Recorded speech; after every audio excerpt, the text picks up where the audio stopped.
Good morning, student. Welcome to Social Science class. Okay, student, today we are going to start a new topic of history, that is chapter number 10, 18th century political formations. Okay, before start the chapter, we will discuss about what was the reason of the declinization of the Mughal Empire. Okay, the first we have to understand that by 1765 the British had captured many chunks of Indian territory in eastern India. Means most of the part of India was under British rule. But after Aurangzeb's death, the Mughal Empire started to decline. What was the reason? Because of weak and inefficient rulers. States like Hyderabad, Awadh, Bengal, and other states that were under the control of Sikhs and Marathas, they declare their independence. The declining power of the Mughals also gave rise to the religion powers such as, like you can say, the Jats, Sikh, and the Marathas. Okay, the first topic of this chapter is the crisis of the empire and the later Mughals. Okay, in this paragraph we will understand what was the reason and what happened to the Mughal and what happened to the later Mughals. What means, what was the situation after the Aurangzeb. By the end of the 17th century, the Mughal Empire was shrinking. There were various factors behind this. Means there are so many reasons behind this. First reason is that the Emperor Aurangzeb had depleted the military and financial resources of his empire by fighting a long war in the Deccan. He had spent so many money, so many military resources in just one fight with the Deccans. Under his successor, the efficiency of the imperial administration broke down. Means he had no control, or you can say that he had no control on other state of the India. Peasant and the zamindars rebellions in many parts of northern and western India.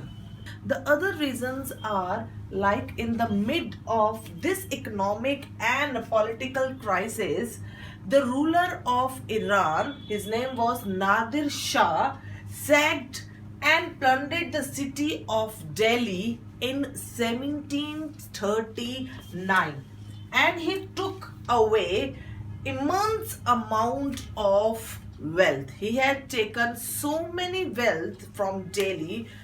Okay, next the emperor was further weakened by the competition among different groups of nobles. They were divided into two major groups. First group is known as Iranis and the second group is known as Turanis. Okay, for a long time the later Mughal emperor were puppet in the hand of these two powerful groups.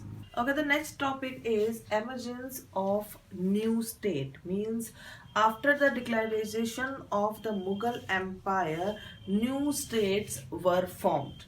Through the 18th century, the Mughal Empire gradually divided into number of independent religion states. So these independent states were broadly divided into three groups. In first groups, the states that were old Mughal province like Awadh, Bengal and Hyderabad. In the second group, the state that had enjoyed considerable independence under Mughals as Watan Jagirs included several Rajput principalities.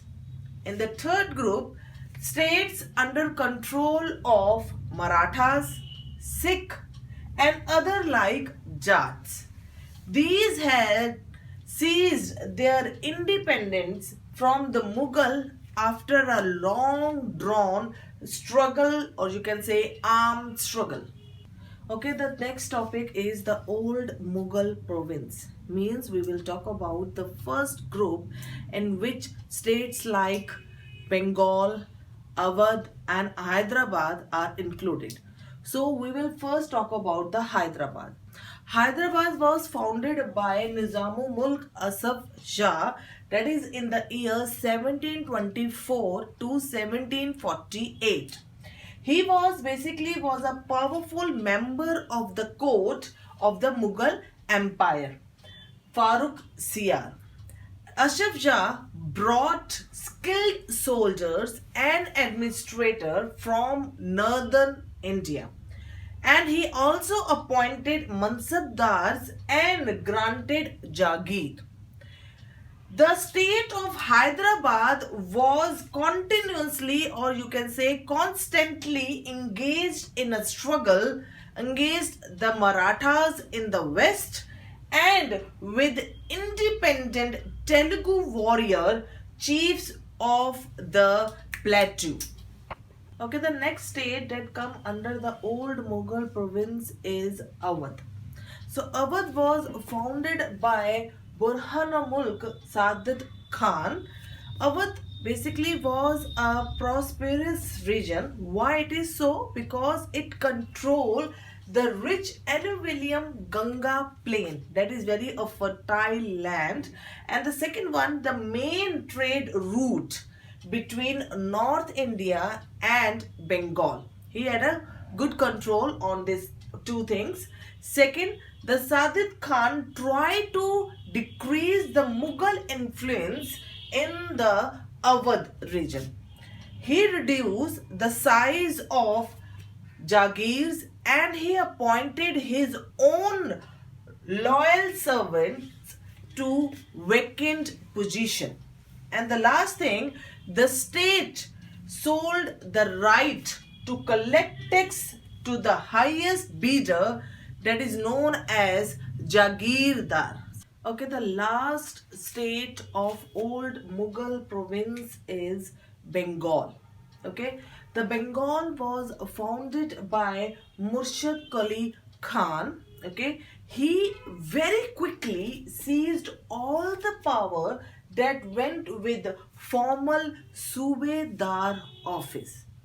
He commanded the revenue administration of the state.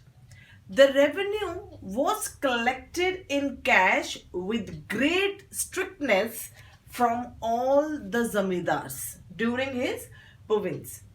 Under the rule of Al-Wardi Khan, that is in 1740 to 1756, the banking house of Jagat Seth became extremely prosperous.